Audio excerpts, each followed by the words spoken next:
Les performances de l'année 2024 passées en revue par les cadres du ministère de la Santé mardi dernier à Ouagadougou. Une rencontre sectorielle pour consolider les acquis engrangés, envisager les perspectives pour 2025 et surtout analyser le référentiel 2026-2030 du département. Roger Kama, Sayouba Sori.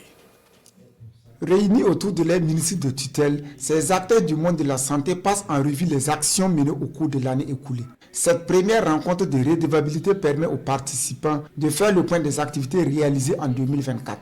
Malgré les difficultés rencontrées, le premier responsable de ce département ministériel note néanmoins une amélioration de performance. Il s'agit entre autres de la réouverture d'un peu plus de 58% des formations sanitaires qui étaient fermées pour faire de terrorisme.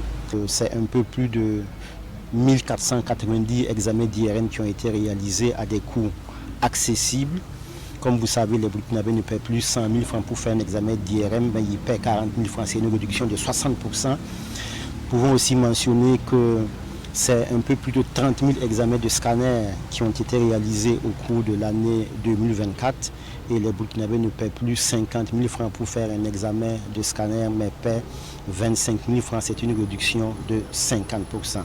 Et au cours de l'année 2024, c'est un tour de 90 000 femmes qui ont bénéficié de dépistage de lésions précancéreuses du col de l'utérus. C'est un peu plus de 8 500 examens de mammographie qui ont été réalisés. Les participants à cette revue sectorielle ont mis à profit ce cadre pour échanger sur le nouveau référentiel national de développement 2026-2030. Une vision que comptent accompagner les partenaires. Les partenaires techniques et financiers apprécient vraiment cette vision du gouvernement. Nous les encourageons à maintenir vraiment les caps, à continuer de redoubler les investissements dans ce secteur, qui est très très important. Et nous ne ménagerons aucun effort à continuer à maintenir notre soutien et notre appui.